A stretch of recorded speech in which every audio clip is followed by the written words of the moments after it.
कळतंय बरं का ते. म्हणजे असं समोर आलेलं बघते आ करायचं कळतंय ना. आणि आपण जे कोण आवाज देईल ना तिकडे पण डोळे फिरत नाही.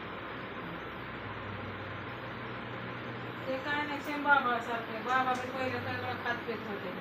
हे काय यांना परत ते अटॅक बिटॅक आला म्हणून ते गाड झालं. हो ना. ते पैसे कसे मोजायचे ना? 500च्या नोटा एक हाताने नाही ह्या पाण्याने मोजत होते. तू पाहिलं का ते व्हिडिओ? 500च्या नाही नोटा वाटतं. नाही पाहिला. लक्ष ती वैशाली सिस्टर मागत होती तर नाही दिल्या. म्हणजे अशा बस का घड्या ग? उडून